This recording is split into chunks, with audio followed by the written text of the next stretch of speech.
So guys, today is April 22nd, 2024. It is the day after race day, and this is what an empty loft looks like.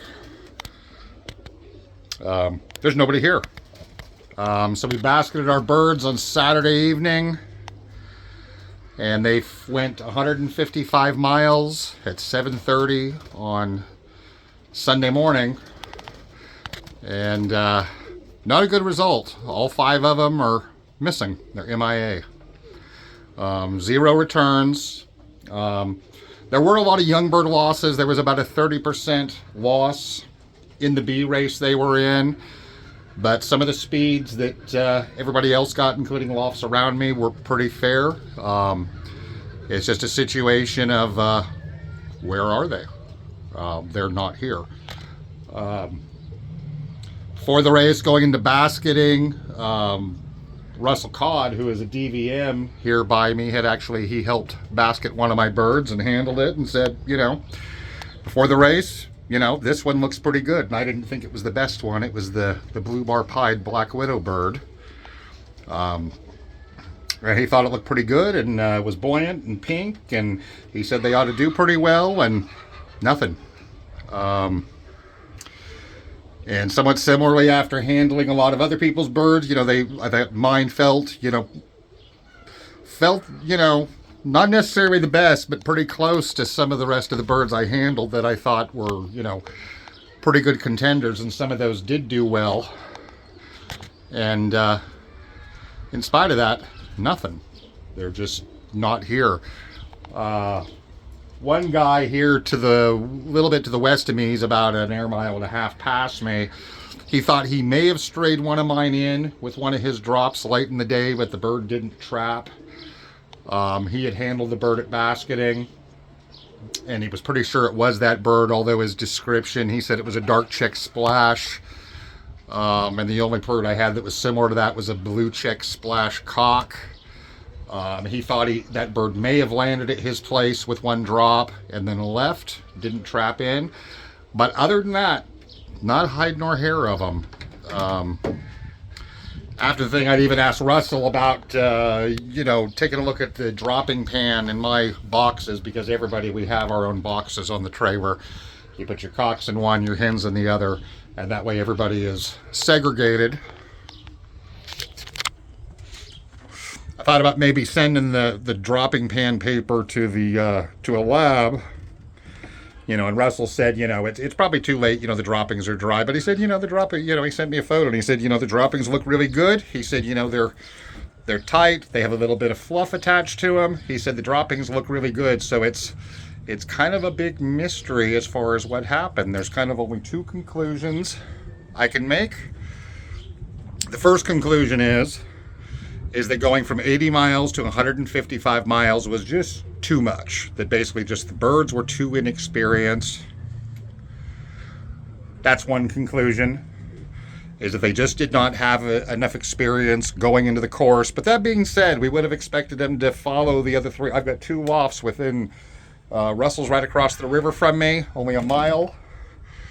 Delmer, who's pretty sure he saw one cock, is only about 2 or 3 air miles west of me.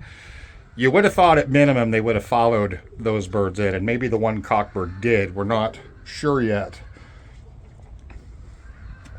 But you would have thought at minimum they would have followed them home fast enough to get, and stay with them enough to get back into some familiar territory and come home. But so far we have nothing. And it has been probably about, from the lead birds in that race, it's been about 25 hours since the lead birds in that B race came in. And like I said, we got nothing. And there were high losses. There was a 70% return on the young bird, on basically the yearling race in that B race. Pretty good returns in the first race. So conditions were good. It wasn't a super fast race, but speeds were all right. Most of the first place birds were in the 1,370 yards per minute range. And most of the rest that were, top 10, top 20 were pretty respectable, in that 1,300 range to high 12s. But like I said, we got nothing.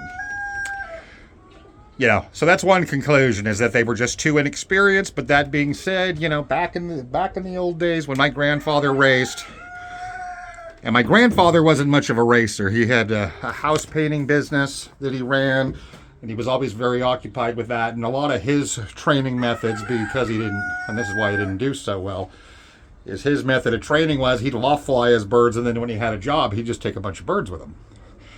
And the race course at that time was east to west, a little bit similar to what we have now, but he would go take them to the south. He would paint down in the Bay Area and take them down there. And even though his birds at that time didn't have a lot of road training, he didn't lose too many. He'd take them sometimes 300 and 400 miles down there, and they would not necessarily come back fast, but they would still come back. So having none out of birds with a little bit of experience is kind of strange. The other conclusion is that the line just can't cut the race course. Is that these events are not cutting it for whatever reason. And obviously we do have, one of the toughest race courses in the country, and a lot of pigeons don't make it through. And that is kind of the direction I'm leaning, is that out of 75 plus birds last year, I have one left. And that's the guy in the sick box who broke the leg. And the only reason he's there is because he did break the leg. Everybody else is gone. That's 100% losses. And a lot of these pigeons, they didn't make it even at short distances. The minute they hit the hills, I started losing them. And I think some of it's bird of prey related. One of the things I've noticed is sometimes if I would drop at a location 2 or 3 times, on the second and third drop, I would be losing birds.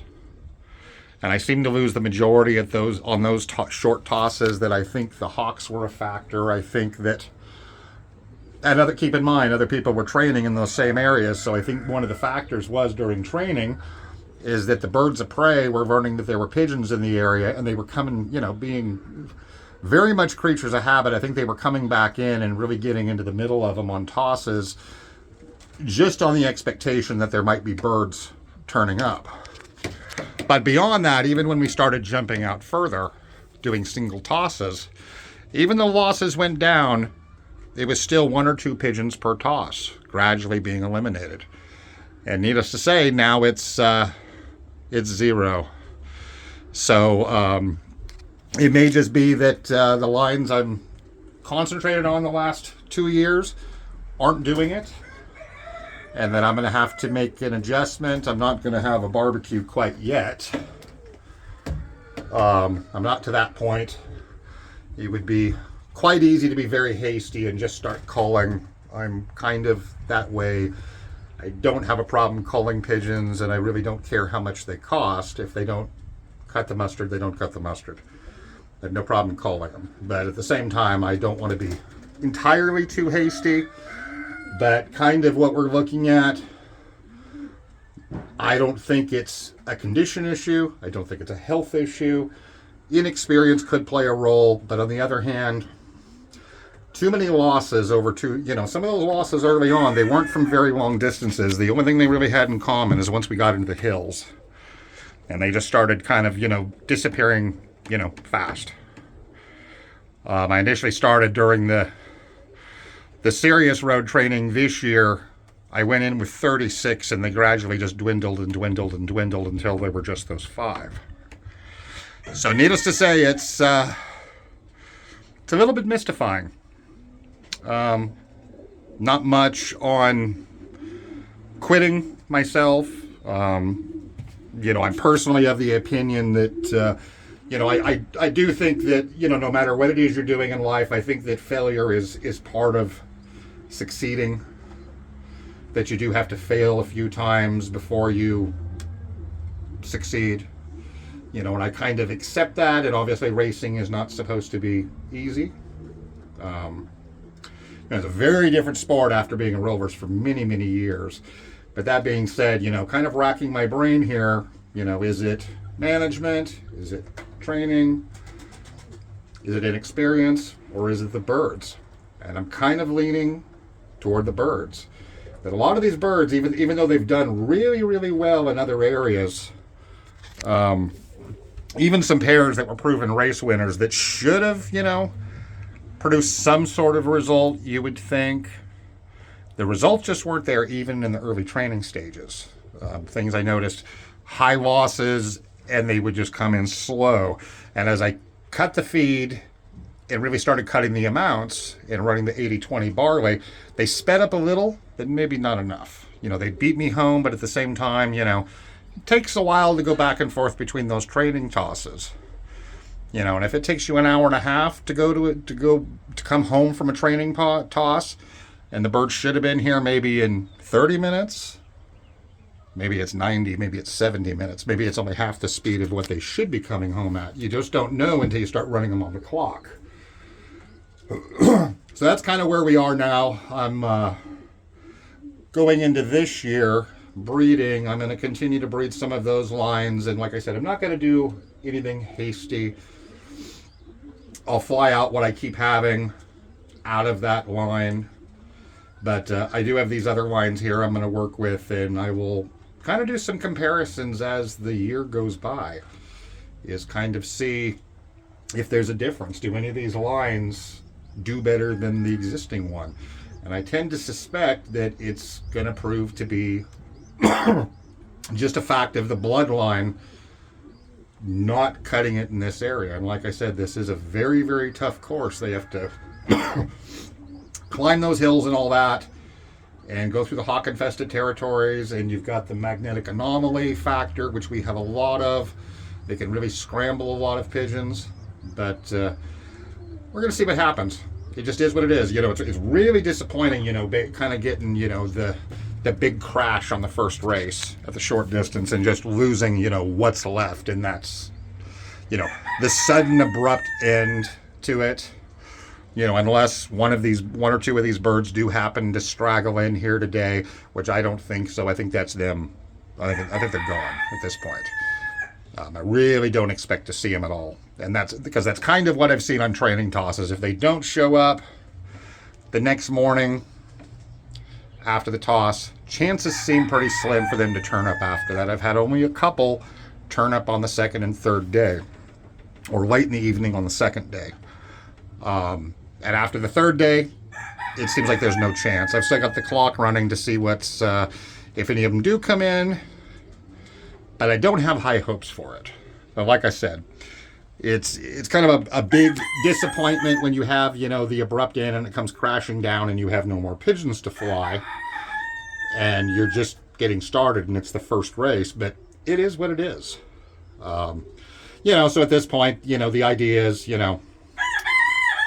there's always next year. So that is it, guys. I will talk to you later. For the rest of you, I wish you a very successful racing season and whatnot. I still have birds at OLRs.